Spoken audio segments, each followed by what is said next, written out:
So Kool-Aid's one of EPiC's ways of sharing some of the interesting things that we do with our tribe and with our community. And it's a chance for us to drink some of our own Kool-Aid. So we're gathered here today to talk about the art, data, and science behind making change stick. And we're going to hear from some of the amazing EPiC coaches that we have. We're going to hear from David Morris, Peter Cripps, Peter McLucas. These are guys who are amazing. They're out there every day trying to create amazing workplaces that people love and push our Kool-Aid out to the world so people can enjoy coming to work and change their lives. What we hope you get out of today is some insights, some tips, maybe some approaches when it comes to rolling out change in your organization. It's also a chance to ask questions. So we're going to have a Menti link pop up in a moment. So feel free to use that. Post any questions. We'll deal with those at the end and do our best to answer them for you. Now, before I hand over to David, I just want to say a little bit of context. So what we're showing on the screen at the moment is something called an Enterprise Business Agility Radar. Basically, change happens to all of us, and it's how we respond to change that actually really matters. Organizations find this a challenge. I want to show you a little bit of data, give you a quick insight, and this is a tool that we use to help do that. What you can see in front of you is something called an Enterprise Business Agility, or EBA, radar. It's a diagnostic. It's a way to see how well your enterprise is being agile, how well it's embracing agile ways of working, and business agility in particular. And it has 8 different dimensions, which all need to work together in concert in order to make an organization truly agile. And those eight different dimensions are shown there. So we have things from up in the top right-hand corner. We have things like organizational structure. We have the frameworks that we need to use. We have leadership and culture. We have making it stick. We have technology. We have agility metrics. We have having a customer at the table. So we're constantly thinking of the customer, whatever we do. And we have lean portfolio management. And if we have all of those 8 dimensions balanced really well, our organization becomes very great at enterprise business agility. Now, what we're seeing here is some sample data from 92 different assessments that have been run across 66 different organizations, both in Australia and overseas, to aggregate what we're seeing in the market. What are we seeing when it comes to enterprise business agility? Now, what this radar shows is if the lines are closer to the middle, then people have rated themselves poorly in those dimensions. If the lines are towards the outside, then they've rated themselves high in those dimensions. And so we can see that here with the orange line, this is kind of how these people on average have rated themselves. It's not super high. A lot of companies are challenged by doing enterprise business agility and doing it properly.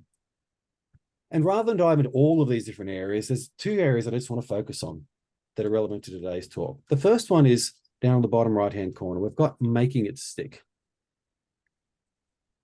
Whenever we do a change, whenever we do transformation, whenever we change the world, it's important to make it stick. That's why we just don't do training and no coaching or no mentoring after that and expecting the world to just be better. We need an approach that actually allows us to allow that change to embed itself and continue and really be profound. Making it stick is a challenge. And you can see by the little numbers up here, it's probably one of the biggest challenges that organizations are facing today. Now, of course, change also requires a massive injection of leadership and culture. Leaders are going to drive the change. The culture is what sustains the change. So in these 2 little quadrants down here, we've actually got 2 really important data points. What this shows us is that even leading organizations well into the transformations are struggling to make change stick. We are not alone. This is a problem that everyone has. And if you think about this radar, it is the place where probably is the biggest challenge when it comes to making enterprise business agility in an organization. So with that data behind us and knowing that other people are sharing the same pain as we are, let's go to the next slide, please, David. And I want to ask you guys a question. So let's talk. I want to unpack this making it stick part for a little bit. So I'd like to play how big is your fish?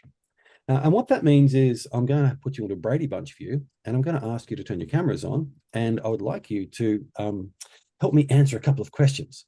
So how big is your fish? If you've got a small fish, you're not doing it very much at all. If you've got a medium-sized fish, you're doing it okay. If you've got a big fish, then you're doing it really, really, really well. So I'm going to get you to hold up your hands in just a second as we play How Big Is Your Fish? And the question I'm going to ask you is this. In your organization, with you today, we have a how well would you answer this? We have a sustainable plan and the internal change coaching capability to implement it. We have the key roles outlined and onboarded, scrum masters, leaders, change agents, with capacity to coach others and new ways of working. If in your organization today you don't have these at all, please hold up your small fish. If you think you're kind of getting there, give me a middle-sized fish. And if you're really thinking your organization is nailing it, give me a big fish. Can I ask you to hold up your hands after 3? 1, 2, 3. Ooh, lots of mediums. Ooh, lots of smalls. A couple of bigs. Excellent. We've got some bigs, but kind of really about the mediums and the smalls are kind of winning out, which is pretty much what the data says to us. If we look at this, if we look at how those questions are actually being ranked, and maybe Dave, if you want to follow me, I'll zoom in.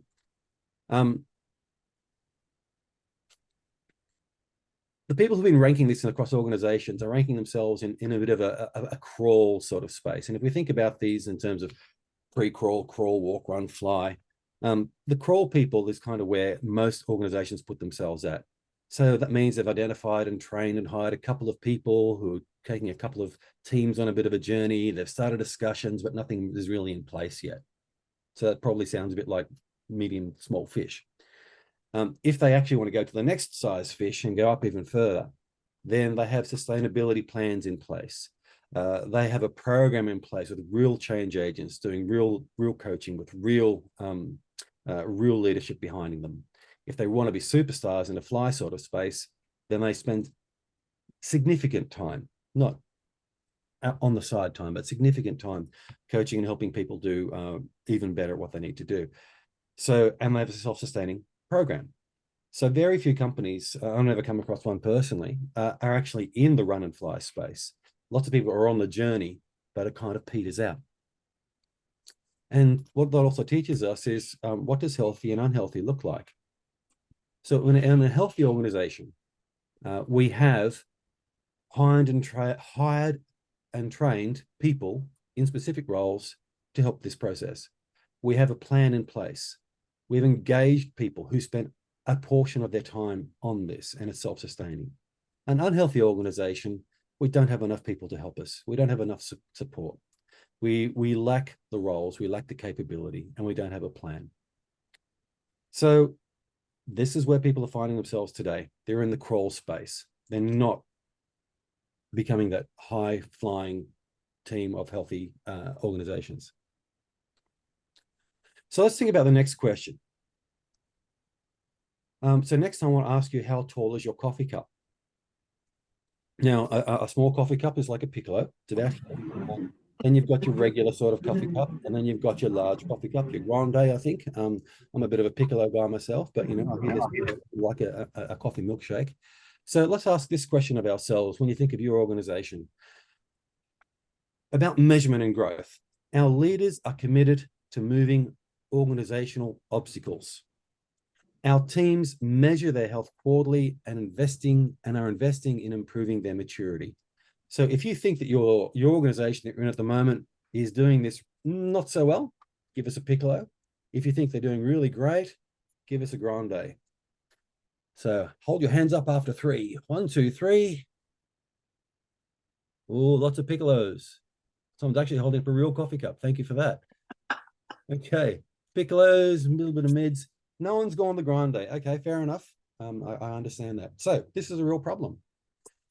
And what are we finding in the market? We're finding this. We're finding that people are also in their crawl space here as well. So it might be that they've got a team or two who've completed a couple of assessments. They've got some improvements they've captured, but there's no real formal process wrapped around that. There's no buy-in helping that. They're not in the walk, run, or fly space where they have regular assessments, where they have proper growth plans, where they're investing time in their own personal development, in their own team development. They don't have a committed organization that's there listening for calls and cries for help and actually removing organizational impediments. And they're doing it ad hoc as opposed to at a regular cadence and making it part of their DNA. Very few companies are out there doing this like that. And so what does healthy and unhealthy look like? Well, a healthy organization who's been doing this really well, they have teams that are investing times in improving their maturity, and they do it regularly. They do it about every quarter. They have leadership who are actually listening and actioning what they hear from teams when they ask them what's going on, what can make the world a better place. They do it regularly, and they see the growth and actually measure the growth across their teams and correspond that with what have we done and how did that have changed the outcomes that we're achieving. An unhealthy team don't measure their maturity, don't measure their health, don't even talk about it. They have some resistance, maybe through lack of understanding about the value of this, or some fear that it's going to be used as a carrot or a stick, as opposed to a piece of information that they can use to make the world a better place. And they don't see any real growth across their teams. So a lot of companies are kind of in that crawl space as well. So let's do one last question. I'm going to drag you across to Agile talent management. This is the third part of that making it stick piece of pie. So let's talk about how big is your TV. So if you've got a tiny TV, give me tiny hands like this. If you've got a big TV, medium-sized TV there, if you've got a grand, like a massive 85-inch plasma, then give me a, I said plasma, geez, that's old school. A big TV, then like this. So the question we're going to ask ourselves is, we provide training for various roles and aligning outcomes to performance and organization strategic goals. And we have a talent team attracting new talent with a development program producing measurable results. So when you reflect in your organization and you think about what's going on with you, have you got a small TV not doing any of those sorts of things, or have you got the 85-inch not plasma TV? After 3, 1, 2, 3. What do we got? Oh, got a couple of big ones there, a couple of small ones. Some people struggling getting the whole thing. I struggled for a while. I practiced before I came on camera to make sure I could actually do this with my hands. Nice. Okay, so we're kind of in about the small, medium sort of size there. So we're doing some of these, but not all of them. And that's exactly what other organizations are finding as well. They're in the crawl or even pre-crawl space. They have HR and talent development partners who are not fully engaged. Well, they are engaged and they're starting to talk to people who are helping with transformation, but they're not really aligned and making something that makes a big difference. They're not in the walk, run, and fly space. They're not in the spaces that say, oh, we've got a really successful program, and we know it's successful because we've piloted it across a number of different teams. We haven't rolled it out to the majority of our teams. We haven't got a fully functioning agile development program, and we're not attracting people to our organization because we haven't got this in place, or using it to attract people because we do have it in place. So what does healthy and unhealthy look like? A healthy environment has a HR and talent team that are partnering with people who are doing transformation across a business. They're a key part of the transformation process. They have a program in place. They've tried the program. It's fully functioning. It's measurable. And they can use it to attract talent. They can use it to shape the talent that the organization has. An unhealthy organization, not fully engaged, don't have any piloted programs, and really they're just doing the same old ways that they had, which were causing the same old problems that they've always had. And they're not really aligning themselves with performance and measurements and making clear that these transformations are making a big difference. So to make it stick, we need maturity in all of those 3 different areas. So it's a challenge. The data says it's a challenge. Our experience is a challenge. Your televisions, fish, and coffee cups say that it's a challenge. So the question is, why is that? And with that, I will pass over to David, who can explain a little bit more. Thanks, Darren. So building on that, why doesn't change stick? Obviously, we've seen some of the factors that help change stick, but some of the common things that we see in change not sticking often are around taking to process and tool focus sometimes to the change. I'm sure that will resonate with a lot of you in terms of if you're aware of the Agile Manifesto, the first value pair being individuals and interactions over processes and tools. There's a great quote here from Thomas Larson: organizations don't change, people do. And that really is at the heart of what a lot of change struggles with, is the response to change that people have. Sometimes we hear people talking about change fatigue, but certainly it's quite common to hear people talking about resistance to change. So we want to have a look at what are some of the options, some of the ways we can approach change that handles and helps deal with the more disruptive situations that we find our organizations in, and that enable us to take a more people-centric approach to that. So part of this, the art and the science, the art really is focusing a bit on the people side, people being complex beings. There's an art to how we interact with people. And then the science is really going to focus more on some of how we're going to approach change, what options there are to doing this differently. In part, this is based on some of the lean change approach. Also part of tackling, because often we're doing this as part of an agile transformation. So we will be looking at approaches which are going to work for smaller scale change as well as for large scale change. There's a reminder there of the Menti code. If you've got any questions as we go through, we'll get them queued up and we can look to handle them between us at the end. So I mentioned there about change fatigue, and because this is the people side of things. There's a lot of talk about why there is change fatigue. But what's interesting is that the Change Management Institute recently started talking about, let's shift the conversation away from change fatigue and start thinking about change fitness. Now, initially that sounds like we might be saying, okay, the people that are being affected by change, that are feeling tired, they need to change. They just need to get with the program. That's not really what it means. It's more a fact, and there is an element of that, but it's more a factor of when we start to do exercise, we're going to start using some small weights, or we're going to do small number of reps until we're able to sort of build up our ability to do that exercise. So we're wanting to take some of the same analogies into the change space. But also part of the reason we feel change fatigue is we're feeling unsafe. There's this idea of felt security, that we need to feel uncomfortable enough to know that we need to change, because if we're feeling too comfortable, we're static, we don't want to change, but we don't want to feel so uncomfortable that we feel in fear of our roles or our jobs or whatever, because then again we're more likely to respond in a way that looks like a resistance. So definitely we want to avoid that false sense of urgency, and although that's rather old school change management, there are still a lot of thought leaders and writers that talk about, because it was the first of Kotter's 8 steps, create that sense of urgency. Sometimes it's artificial, but we also want to reduce the waves of large episodic change. So this is really what we're going to tuck into and tackle. I just created a new word there, tuckle. And we're going to be answering 5 questions. So with each of these questions, there's a tip and then there's a tool that will help. So we'll cover them as we go.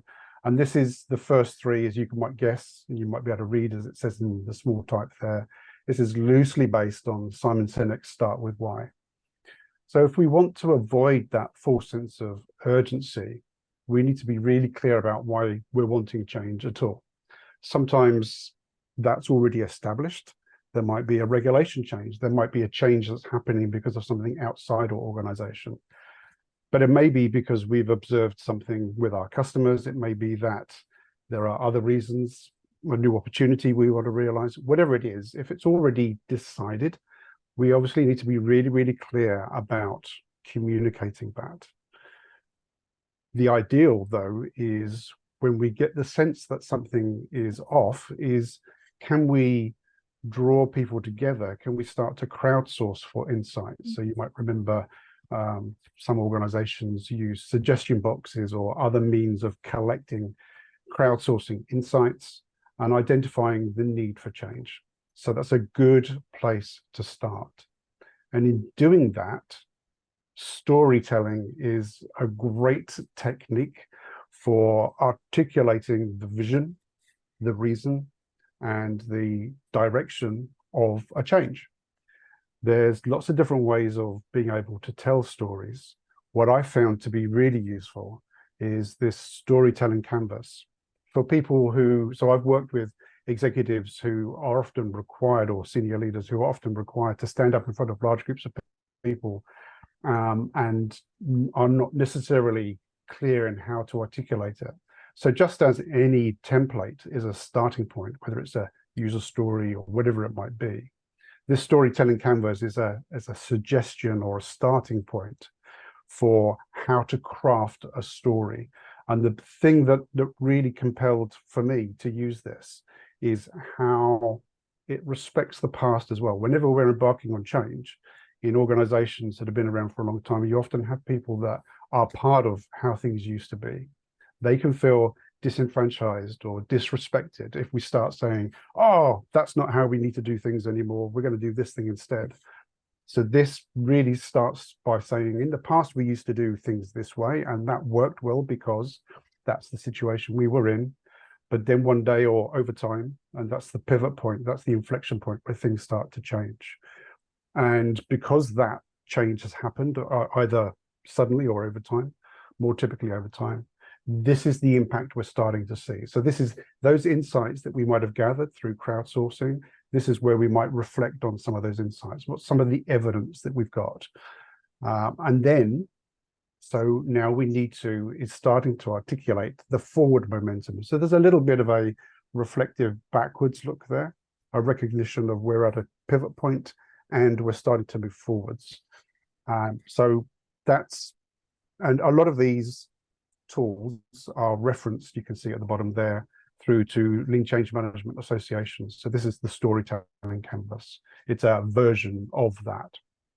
It's a great starting point for being able to tell stories, but do use it as a starting point. Don't use it as not intended to be a strict straitjacket in terms of that.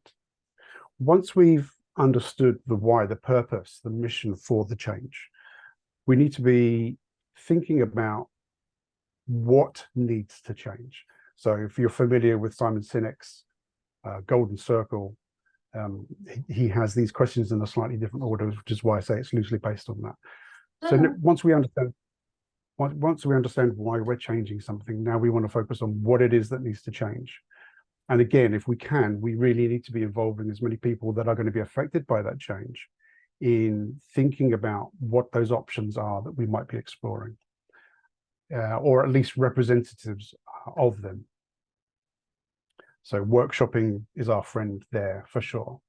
And in terms of a tool that goes with that, one technique that I found to be very useful, this used to be called the blast radius, just because that's obviously a little bit damaging, because it talks about explosions. It's now called ripples, but this really talks through the idea, if you throw a pebble into a pond, where it hits into that pond, there's going to be a big splash.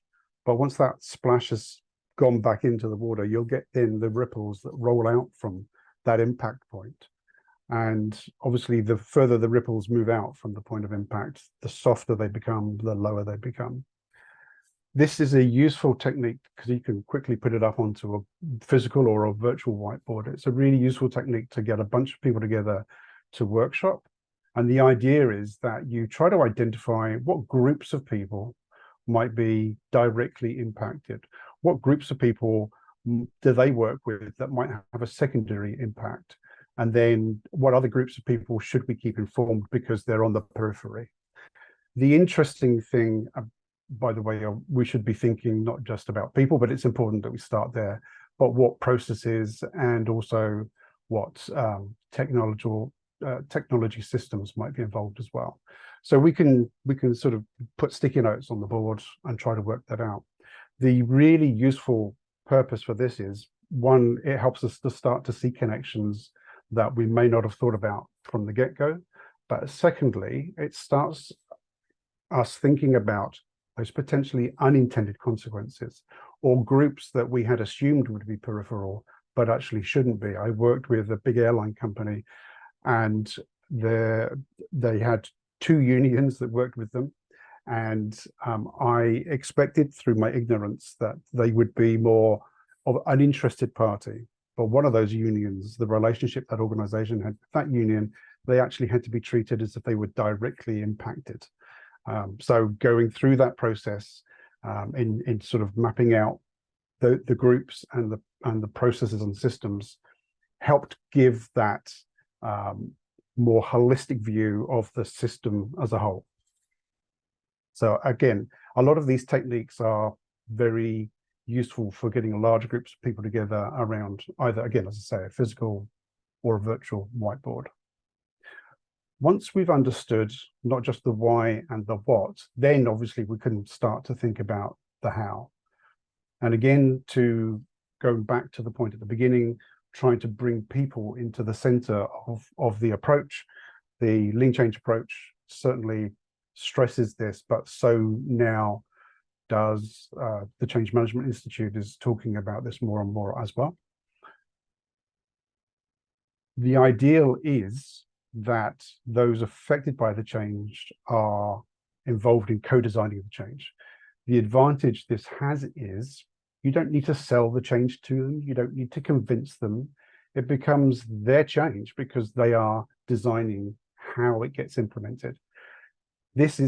You would do this even if they've been involved in discovering the insights and the why and determining what gets changed. Obviously, then it would be natural for them to be involved in the how. But even in organizations where the purpose, the mission, the reason for the change has been decided somewhere on high often, and then what's got to change potentially has already been pre-decided too, we can still engage people at a very deep level by getting them involved in co-designing the change, that how it gets implemented. So it doesn't change substantively what gets changed, but it can still be more appropriately implemented for each area. This is a great quote here from Jill Forbes, because those who write the plan don't fight the plan. So it's another nice way of kind of bringing that connection in and making people feel some ownership, which is really, really important. So once we've got past thinking about the why, the what, and the how, part of thinking about the how is thinking about how do we define the change itself. In lean change, we've got this hypothesis-driven perspective to change. In fact, in a lot of the lean change material, it talks about change being conducted through experiments. That terminology doesn't work for every organization. So we talk about pilots and trials and things like that.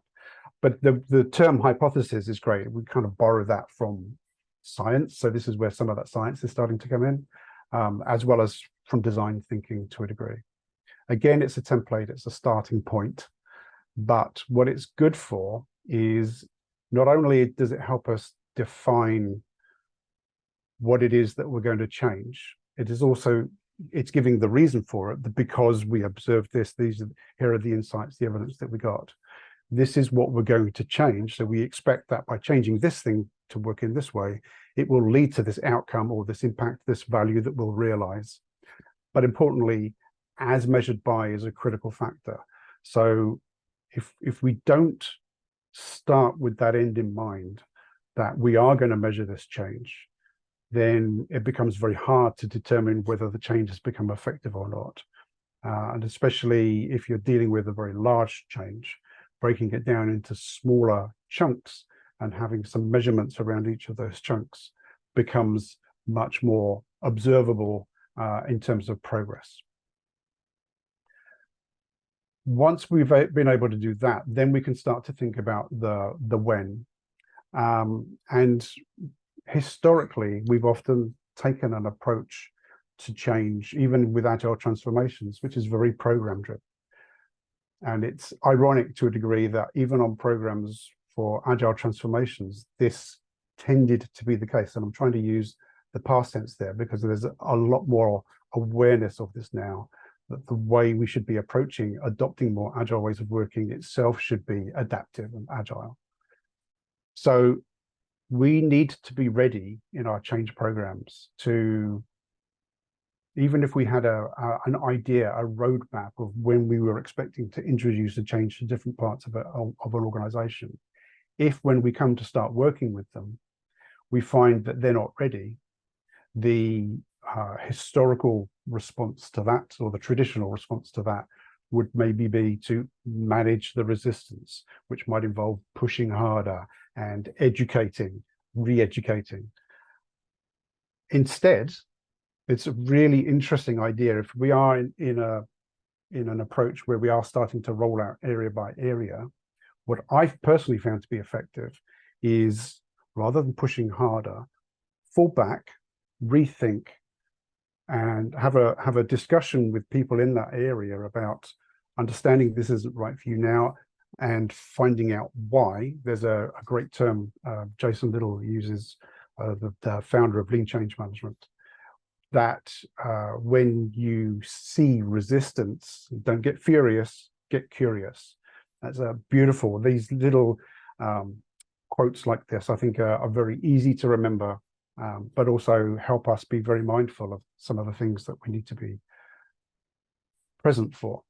So being curious about why it's not right for them right now will help us understand what else needs to be true in the change for them for it to be effective. But also, sometimes it may just be they either don't understand why they've got to change yet, so maybe there is a little bit more awareness building we need to do, or it may be that they're not convinced that is the right change. Maybe they are sitting on the fence and waiting for what we call social proof, or evidence from other groups within the same organization that this is going to work for them as well. So what I found to be useful, because often I had a coaching team, both in terms of an agile practice or a change practice, which I never had enough people to work with every part of the organization. So we always had to work out, where do people engage? And that would often be based on trying to prioritize those areas. So if an area wasn't ready, we had other areas we could go to. And once we'd completed things with them, that could be part of the evidence that they show, especially if we were able to get anybody to what we were describing earlier. Darren was talking about the crawl, walk, run, fly. Once you get an area or a team to that fly state, they can act as a role model for other areas. If you're fortunate enough to have, even if it's only a pocket, an example that's really exemplary of something, then that can really, really help us when we're trying to find that social evidence. In terms of thinking about when, one of the great tools obviously is to be able to prioritize. In Lean Change, there's lots of different ways of prioritizing. And I know in past Kool-Aids, we've talked about weighted shortest job first and other techniques like that, including Moscow. In Lean Change, we have something that's a little bit like weighted shortest job first, but it's just called the options board. It's trying to keep things very, very simple. In essence, we'll probably have options mapped onto sticky notes. And then in a workshop, we'll say, right, how would we rate the value or impact of this thing? Low, medium, or high? And maybe there's a discussion about why. And if we agree it's maybe somewhere between medium and high, okay, how do we rate the cost or the effort, the complexity or risk involved? Is it low, medium, or high? And then we might sort of end up placing something here. We might end up placing something here, and so forth. So we'll end up with sticky notes spread around the board. What we're trying to observe for, watch out for, if we have anything which is medium to high value and low to medium cost, that's the areas you can see here that's called quick wins. So those are great things. We'll get some traction, some really good impact with those things, and they're not that difficult to do. Sometimes, however, there's these things which are low to medium value. So you might think, well, why would we do them? But sometimes it just helps to get momentum. It helps to get some rungs on the ladders, or to have some examples out there, even if they're not huge in terms of impact. But the other thing we're watching out for are the disruptors, those things which are going to have a massive impact. That's good, but because they are so disruptive to our organization, it's shifting our culture, it's shifting our change, it's shifting our operating model, all manner of things. It's very, very difficult to do. So, of course, those of you working with teams that are working with agile backlog management approaches would understand this. Any of those big disruptor improvement options, we would want to break down into things that we can reassess and map into some of those other areas. But we're obviously, by completing all of those, we're moving towards the impact we want from that bigger disruptive.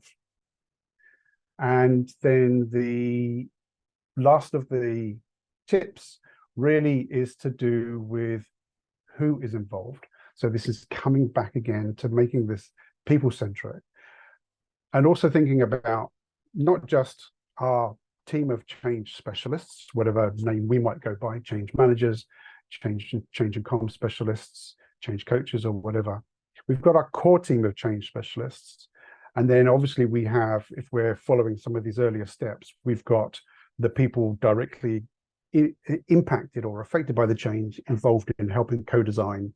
So they're involved in the change directly.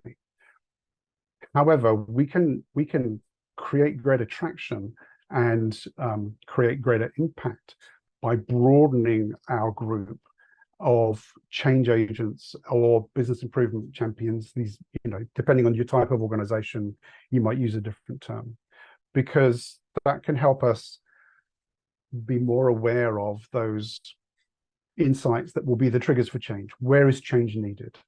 When we're starting to explore options, especially if it's across the whole organization, we can use a larger body of people that are interested in the change, positively geared towards change, to help explore options and so forth. So all of those things, but importantly, those last two are really critical. They can advocate for change with their peers. So if there's somebody that has some influence, they're respected, or in New Zealand, we say they have mana, then obviously that's a great point from which to be able to talk. And they can also act as an additional feedback loop. So the last tool that I want to share with you is this idea of advocacy mapping. So what we're suggesting here is, if you start to think about map people based on the change area, what is the focus of change? What is their level of experience in that area? We need to recognize that people are the expert in their area that they're working in, and we might be experts in change. We need to be collaborating. We shift from being the change manager to being the change facilitator or the change coach. In that sense, it's a shift in stance in many ways. What we're looking for is to find those advocates, those people who have some good experience, but also are positively geared towards the change. So you can see a very simple model here, which has got experience and attitude on two axes. You can see that the change leader, those at the forefront of the change, would be highly experienced and very positively geared. The advocates or the champions are going to be drawn from that group there that's called champion. And there might be some in that space already. But if we're looking to broaden that group, we should be going to the adjacent areas, which either you've got people that are relatively positive, but maybe a little less experienced. So they might be followers, they might be keen on what you're doing, even if they don't understand too much of it. Or you might have another group who are just head down and get on with it.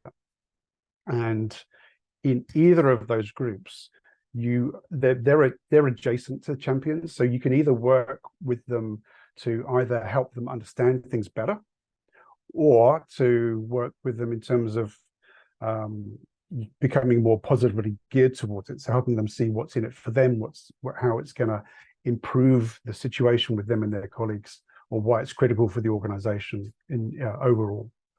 Those other areas, people that are on the fence, reluctant or resistant, they're still important, but we're not going to find advocates there. Although what's really weird is sometimes people that are in the really resistant group, if instead of getting furious, we get curious, we're actually understanding the pain points and so on. I've had several instances where people have shifted almost overnight.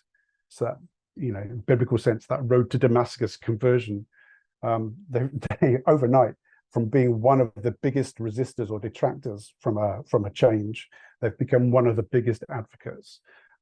So it's the same level of energy and passion put into it, but it's now much more positively geared.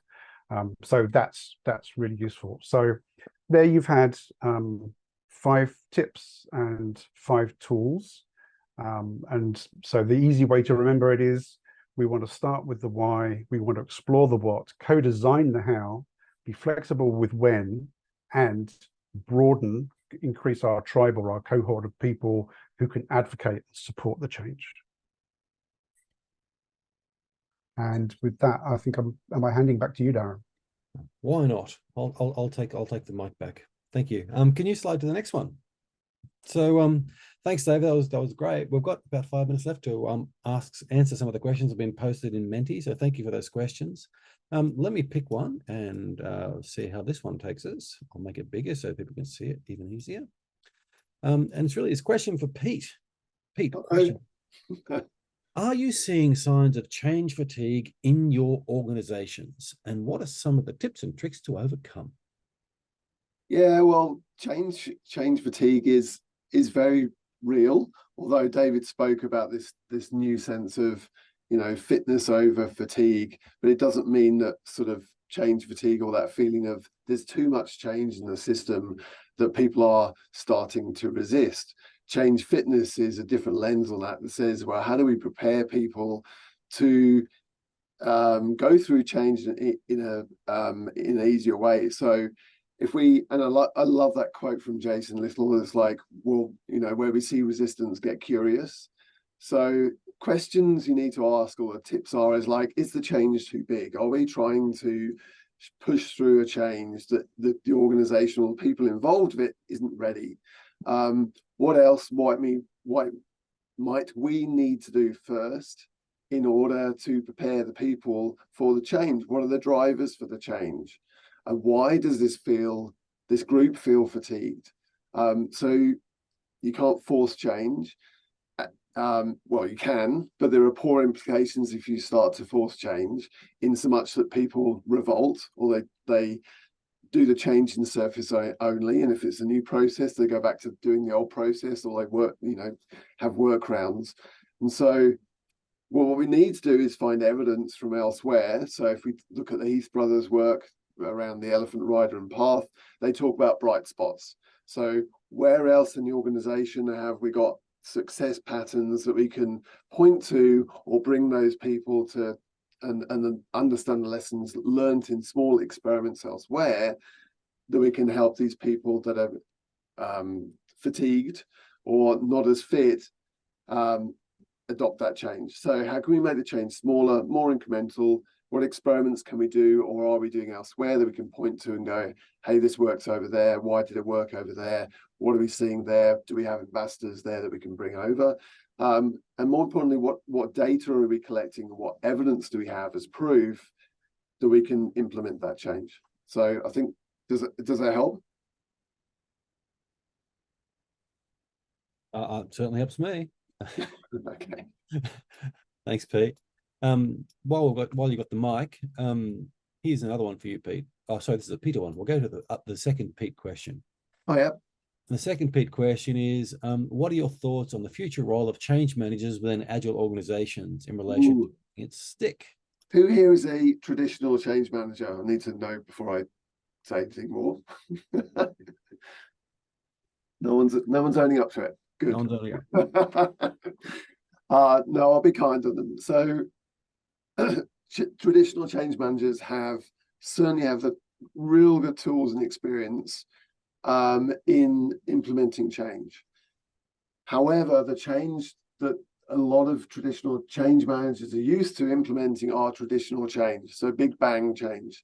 So the generalization tend to be more process driven, and that is a problem sometimes. And just like traditional delivery, where change is on a timeline and a program, adaptiveness to the rate and success of change can be different. So if we're in an agile or more iterative delivery, we're looking to be adaptive to our customers. In change, we're looking to be more adaptive to the people involved in implementing that change or absorbing that change. So how? Some of the same tools, but used in new different ways. Think about smaller incremental, measure as we go, seek to pull rather than push, broaden the experimentation and the change. So one of the clients I was working with, we had experiments around implementing Agile and human-centered design change. We implemented hack days where it shifted in everyone their mindset on experimentation, change, incremental improvements in a fun day once a month, I think, in a small time period. But the impact of that more broadly was the rest of their work. It was evident the shift in their culture that happened that allowed them to think differently about their way they work, and it increased the pull of the change of implementing these new practices. So it was a small experiment broadly, but the impact of that allowed people to shift their mindsets and the way they work. And traditional change managers could get behind that because they understood the tools and signals and use the same stakeholder mapping and impact assessments, etc., but in smaller, more repeatable cycles.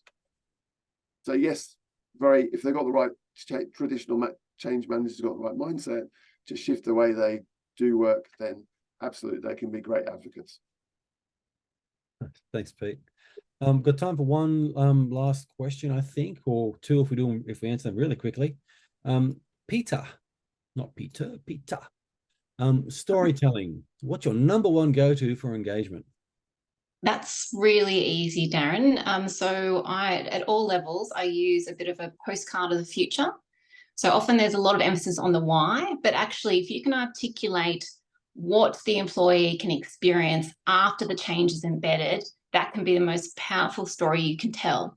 So using language, in 12 months' time, I want to walk into my office and I want to experience this. It's just actually showcasing the experience of how they're going to anticipate and feel the change when it's seen as sort of every day. And if you can get that storytelling in terms of, what that postcard future looks like in terms of ideal end state, articulate that at a leadership level, and then also translate that below as well, in terms of your advocates at all different levels to talk about, actually, I do want to experience that when I walk into the office in 12 months' time or in 6 months' time after that. That can really help embed the story as well. So thinking about the end state, not the journey along the way, it just can help change the mindset. Awesome. Thanks, Peter. David, how confident are you to answer this last question in 30 seconds or less? Let's give it a crack. So you're on mute. David, if we're looking to release value early and often, how much time do you spend on the change approach and planning, etc., in a large organization, and what's the best approach to take? Very simply, a little bit like we take when we're planning our product. Having a high-level roadmap is fine. We're not investing a lot of time up front in the detailed design of that, so we can establish that relatively quickly. And if we take a cyclical or an iterative approach to how we planning then in more detail on a quarterly level, and then planning again in more detailed level when we're starting to work with groups in that quarter.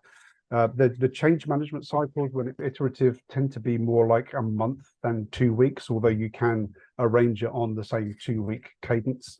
But it's a bit harder because organization change does take a bit longer. But that, in a nutshell, 30 seconds, that would be my response. There's a lot more you could say, but yeah, we'll leave it at that.